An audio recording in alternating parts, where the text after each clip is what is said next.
నువ్వు ఒకసారి hello friends, ఈ వీడియోలో వచ్చేసి బేసిక్ డ్రిల్ వర్కౌట్స్ ఎలా చేయాలి ఏంటనేది చెప్పాను. అంటే పూర్తి స్థాయిలో డ్రిల్ వర్కౌట్స్ కాదు చేయడం. అంటే లెర్నర్స్ వచ్చేసి పూర్తి స్టార్టింగ్లోనే డ్రిల్ వర్కౌట్స్ చేయవద్దు. అవి పెయిన్ వచ్చే అవకాశాలు ఉంటాయి. అండ్ ఒక్కసారి కనుక పెయిన్ స్టార్ట్ అయితే మాత్రం అప్ టు ఈవెంట్స్ వరకు పెయిన్ అయితే తగ్గే అవకాశం ఉండదు. కాబట్టి బేసిక్స్ అనేవి చేయాలి. కేవలం రన్ చేయడం వల్ల మాత్రమే ఆ బ్రీతింగ్ కంట్రోల్ అవ్వడం కావచ్చు, లేకపోతే బాడీ ఇంప్రూవ్ అవ్వడం కావచ్చు, లేకపోతే ఎక్స్ట్రా ఫ్యాట్ ఉన్న వాళ్ళు, వెయిట్ ఉన్న వాళ్ళు తగ్గడం కావచ్చు. సో ఇవేమీ ఇంప్రూవ్ కావద్దు. అండ్ స్టామినా ఆల్సో ఇంప్రూవ్ కావద్దు కేవలం రన్నింగ్ చేయడం వల్ల. అండ్ రన్నింగ్ తర్వాత ఒక ఆల్మోస్ట్ ఒక 400 మీటర్ ట్రాక్ ఉన్న, 800 మీటర్ ట్రాక్ ఉన్న ఒక 4-5 రౌండ్స్ కొట్టిన తర్వాత, అంటే ఆల్మోస్ట్ 3 km వరకు చేసిన తర్వాత మార్నింగ్ టైంలో, ఆ తర్వాత ఇలాంటి బేసిక్ డ్రిల్ వర్కౌట్స్ అనేవి చేయాలి. ఇది లెర్నర్ మాత్రమే, అంటే స్టార్టింగ్ ఎవరైతే రన్నింగ్ ప్రాక్టీస్ చేస్తారో సో వాళ్ళు మాత్రమే. అందులో స్టార్టింగ్ వచ్చేసి హ్యాండ్స్ అప్ చేసి రన్ చేయడం. సో సాధారణంగా రన్ చేసిన దానికంటే హ్యాండ్స్ పైకెత్తి రన్ చేయడం వల్ల ఏంటంటే ఇంకెక్కువ ఆయాసం రావడంతో పాటు ఫ్యాట్ వచ్చేసి చాలా ఇంకెక్కువగా బర్న్ అనేది అవుతుంది. అంటే ఫ్యాట్ అనేది త్వరగా కరుగుతుంది, మనకు బాడీ ఒక మంచి ఫిట్నెస్కి వస్తుంది. సో హ్యాండ్స్ పైకి చేసి రన్ చేయడం వల్ల ఇవి వచ్చేసి ఆల్మోస్ట్ 100-50 మీటర్స్ డిస్టెన్స్ వరకు చేయాలి, వెళ్ళడం రావడం. సో ఈ విధంగా చేయాలి.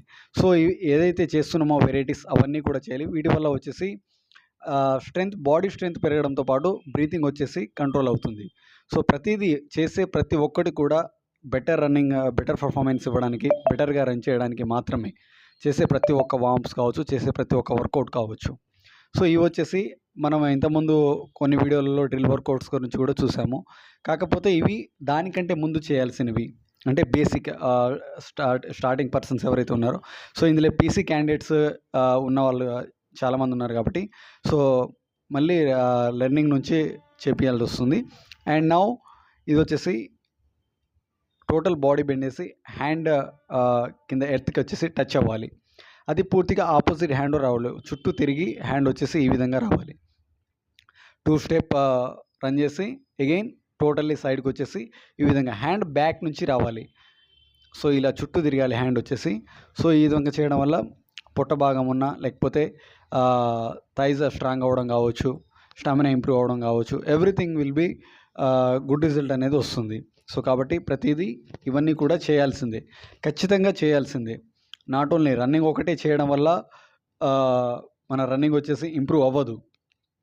రన్నింగ్ తర్వాత ఇలాంటి చేయాల్సిన వార్మ్స్ కావచ్చు, వర్కౌట్స్ కావచ్చు, చాలా ఉంటాయి. కాబట్టి మార్నింగ్ టైంలో ఒక 3 km వరకు చేయాలి. రోజు ఎంతసేపు రన్ చేయాలి, ఎంత లాంగ్ రన్ చేయాలని చాలామంది అడుగుతూ ఉంటారు. ఆల్మోస్ట్ 3 కిలోమీటర్ వరకే ఖచ్చితంగా చేయాలి. ఆ తర్వాత ఇలాంటి ఒకరోజు డ్రిల్ వర్కౌట్ కావచ్చు, ఒకరోజు స్టెప్ వర్కౌట్స్ కావచ్చు, ఒకరోజు ఇలాంటి బేసిక్స్ డ్రిల్ వర్కౌట్స్ కావచ్చు, ఒకరోజు సీరియస్ డ్రిల్ వర్కౌట్స్ కావచ్చు, లేకపోతే ఒకరోజు ఇంకేదైనా ఎక్స్ట్రా కరిక్యులర్ యాక్టివిటీస్ కావచ్చు. సో ఈ విధంగా చేస్తూనే ఉండాలి up to half an hour, 1 hour వరకు. అంటే మనం రన్నింగ్ 30 మినిట్స్ కంటే ఎక్కువ చేయలేం. సో మిగతా టైంలో 2-2.5 గంటలు మించి ఉంటాం కాబట్టి మార్నింగ్. సో ఇవన్నీ కూడా చేస్తూ ఉండాలి. ఆగి ఏది కూడా కంటిన్యూషన్గా చేయాల్సిన అవసరం లేదు, ఆగి చేయాలి. దానివల్ల బ్రీతింగ్ వచ్చేసి కంట్రోల్ అవుతుంది. అండ్ నెక్స్ట్ వన్ లెగ్ వచ్చేసి సో ఈ విధంగా మూమెంట్ ఇవ్వాలి. ఈ విధంగా మూమెంట్ ఇచ్చినప్పుడు ఏంటంటే లెగ్స్ వచ్చేసి టోటల్లీ ఫ్రంటిల్ మీద మాత్రమే పడాలి.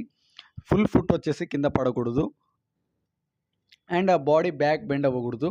అండ్ అలాగే ఫ్రంట్ కూడా బెండ్ అవ్వకూడదు. స్ట్రైట్గా ఉండాలి. లెగ్స్ వచ్చేసి ఎక్కడ బెండ్ అవ్వకూడదు. లెగ్స్ కూడా స్ట్రైట్గా ఉండాలి. ఈ విధంగా చేయాలి. సో దీనివల్ల ఫ్రంట్ వచ్చేసి కింద పాదం స్ట్రాంగ్ అవ్వడంతో పాటు మనము రన్ చేసేటప్పుడు ఫ్రంట్ పాదం మీద ఎక్కువగా ప్రెషర్ పెట్టి రన్ చేయడం అనేది ఇక్కడ నుంచి నేర్చుకోవడం అనేది జరుగుతుంది. సో కాబట్టి ఇవన్నీ ప్రాక్టీస్ కూడా చాలా చాలా ఇంపార్టెంట్. పాదం పూర్తిగా తాగొద్దు. సో లెర్నర్స్కి కొంచెం ఇబ్బందిగా ఉండొచ్చు, లైక్ రాకపోవచ్చు, చిన్న చిన్న మిస్టేక్స్ అనేవి జరుగుతూనే ఉంటాయి. సో స్టార్టింగ్ నుంచే అందరికీ రాదు. బట్ ప్రతిదీ వచ్చేసి అటెంప్ట్ చేస్తూ ఉండాలి, ప్రతిదీ ట్రై చేస్తూనే ఉండాలి, అటెంప్ట్ చేస్తూ వెళ్తూనే ఉండాలి. అంతేగాని అది రావాలి, వచ్చినప్పుడే చేయాలి, వస్తేనే చేయాలి అనే పెద్ద పెద్ద రూల్స్ అని పెట్టుకోవద్దు. సో చేస్తూ ఉండాలి. అట్ ద సేమ్ టైం చిన్నగా మార్పు అనేది వస్తూ ఉంటుంది. టోటల్ ఫ్రంటిల్ మీద బాడీ బ్యాక్ ఉండొద్దు, అలాగని చెప్పేసి ఫ్రంట్ ఉండకూడదు, బాడీ స్ట్రైట్గా ఉండాలి. అండ్ పాదాలు కూడా ఎలాంటి వంకర పోవద్దు, స్ట్రైట్గా ఉండి చేయాలి. సో ఈ విధంగా. అండ్ నెక్స్ట్ వన్ వచ్చేసి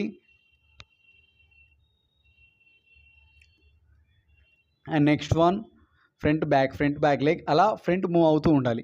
సో సేమ్ ఇది కూడా ఫ్రంట్ హిల్ పైకి లేస్తూ ఉండాలి. ఫ్రంట్ హిల్ మీద మాత్రమే చేయాలి. ముందు పాదం మీద మాత్రమే చేయాలి. వెనక పాదం మీద ఏది చేసినా కూడా ప్రెజర్ అనేది పడవద్దు. హ్యాండ్ మూమెంట్ కూడా ఇవ్వాలి. మనం రన్నింగ్ చేసేటప్పుడు ఎలాగైతే హ్యాండ్ మూమెంట్ ఇస్తామో ఆపోజిట్ లెగ్ ఉన్నప్పుడు ఆపోజిట్ హ్యాండ్ వచ్చేసి మూమెంట్ ఇస్తూ ఉంటుంది కదా సాధారణంగా. సో అదేవిధంగా హ్యాండ్ మూమెంట్ వచ్చేసి ఇవ్వాలి. అండ్ లెగ్ వచ్చేసి ఇలా ఫ్రంట్కి మూవ్ అవుతూ ఉండాలి. ఫ్రంట్ బ్యాక్ ఇలా అలాగే ఫ్రంట్కి మూవ్ అవుతూ వెళ్ళిపోతూ ఉండాలి. సో ఈ వర్కౌట్ చేసేటప్పుడు, ఈ డ్రిల్ వర్కౌట్ చేసేటప్పుడు కూడా ఎక్కడ కూడా పెద్దగా బెండ్ అవ్వకూడదు. నీ బెండ్ అవ్వకూడదు.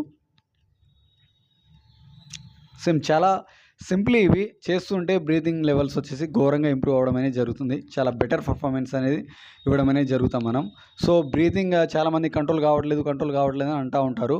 చాలామంది ఇలాంటి డ్రిల్ వర్కౌట్స్ కావచ్చు, ఎక్సర్సైజెస్ చేయకపోవడం వల్ల మాత్రమే, కేవలం రన్నింగ్ ఒకటే చేయడం వల్ల బ్రీతింగ్ కెపాసిటీ అనేది పెరగదు. సో ఇలాంటివి చేస్తూ ఉంటేనే బాడీ హార్ట్ బీట్ ఒక నార్మల్ పొజిషన్కి వచ్చి మళ్ళీ హైలో రావడం, వర్కౌట్ చేసేటప్పుడు ఆగిన తర్వాత మళ్ళీ లోలో వెళ్ళడం, మళ్ళీ చేసిన తర్వాత మళ్ళీ హైలో రావడం. సో ఇలా అప్ డౌన్స్ అనేది అవుతూ ఉంటుంది బాడీ. సో ఇలా అయినప్పుడు మాత్రమే బ్రీతింగ్ కెపాసిటీ అనేది పెరుగుతుంది. కాబట్టి ఇవి ప్రతిరోజు ఏదో ఒక యాక్టివిటీ ఇవ్వాలి.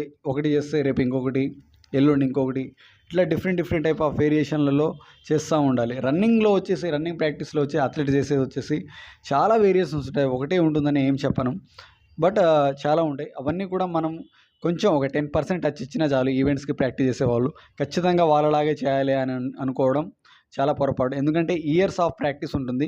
సో వాళ్ళలాగా మనకు మూమెంట్ ఇవ్వకపోవచ్చు బాడీ. సో కాబట్టి మినిమం మనం ప్రయత్నిస్తాం. అలాగని చెప్పేసి ఏది చేయకుండా ఉండొద్దు, ప్రయత్నిస్తూ ఉండాలి ప్రతిదీ.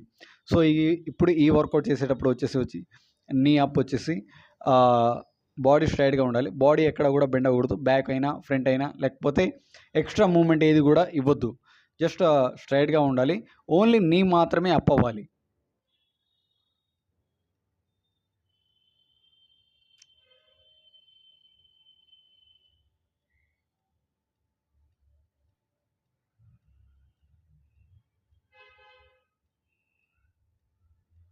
హ్యాండ్స్ వచ్చేసి డౌన్ అవ్వాలి. హ్యాండ్స్ అప్, హ్యాండ్స్ డౌన్, కిందికి రావాలి. లెగ్స్ మన థైస్ కిందికి రావాలి హ్యాండ్స్. సో ఈ విధంగా నీ మాత్రమే అప్ అవ్వాలి. లెగ్ బ్యాక్ నుంచి రావద్దు. లెగ్ స్ట్రైట్ నుంచి, లెగ్ ఎక్కడైతే ల్యాండ్ అవుతుందో అక్కడ నుంచే టేకప్ అనేది అవ్వాలి. అంతేకాని బ్యాక్ మాత్రం రావద్దు. సో కొంతమంది బ్యాక్ వస్తుంది కదా, సో అలా బ్యాక్ నుంచి మాత్రం రావద్దు. లైక్ సైక్లింగ్ చేసినట్టు మాత్రం రావద్దు. సో స్ట్రైట్గా ఎక్కడి నుంచి అయితే ముందు ల్యాండ్ అవుతుందో అక్కడ నుంచే మళ్ళీ లేపాలి లెగ్ని. సో దీనివల్ల చాలామంది రన్ చేసేటప్పుడు లెగ్ లేవట్లేదు లాస్ట్ మూమెంట్లో అని కంప్లైంట్స్ వస్తూ ఉంటాయి కదా.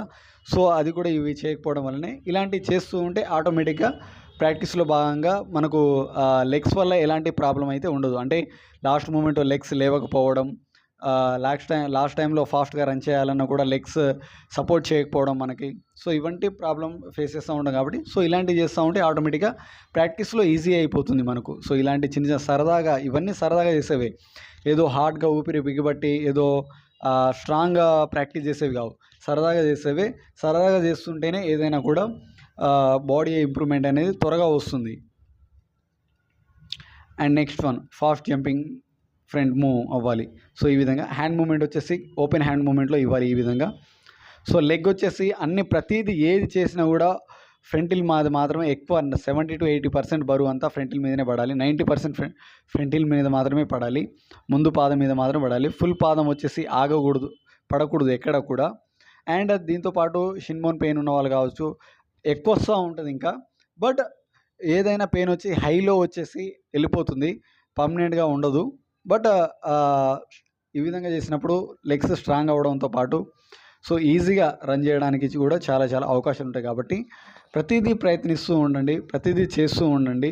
ఖచ్చితంగా చేయాలా అని కాదు, ఖచ్చితంగా చేస్తేనే రిజల్ట్ అనేది మనం అనుకున్నట్టు రిజల్ట్ అయితే వస్తుంది.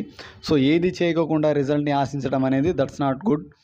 సో అది ఒక స్పోర్ట్స్ మ్యాన్ లక్షణం అయితే కాదు. సో కాబట్టి ప్రతిదీ ప్రాక్టీస్ చేయండి, ప్రతిదీ మీకు వచ్చినా రాకున్నా వచ్చినట్టు చేయండి. చిన్నగా అదే ఇంప్రూవ్ అనేది వస్తుంది, నో ప్రాబ్లం. ఓకేనా ఫ్రెండ్స్, ఇది వీడియో. మళ్ళీ నెక్స్ట్ వీడియోతో మళ్ళీ మనం కలుద్దాం. అండ్ ఎవరైనా ట్రైనింగ్ కోసం ప్రయత్నించే వాళ్ళు ఉంటే కాంటాక్ట్ అవ్వచ్చు, ఖమ్మం పరిసర ప్రాంతాల వాళ్ళు ఉన్న వాళ్ళు కావచ్చు. ఓకేనా, ఆల్రెడీ ప్రాక్టీస్ వచ్చేసి స్టార్ట్ అయింది, బ్యాచెస్ వచ్చేసి స్టార్ట్ అయింది. ఇంకా లైక్ పీసీ క్యాండిడేట్స్ కావచ్చు, ఆర్మీ క్యాండిడేట్స్ కావచ్చు, ఎవరైనా ఉంటే కాంటాక్ట్ అవ్వండి. ఓకేనా ఫ్రెండ్స్, ఇది వీడియో. ఛానల్ని సబ్స్క్రైబ్ చేయడం మాత్రం మర్చిపోకండి. మళ్ళీ నెక్స్ట్ వీడియోతో మళ్ళీ మనం అందరం కలుద్దాం. బాయ్ బాయ్, టేక్ కేర్, జై హింద్.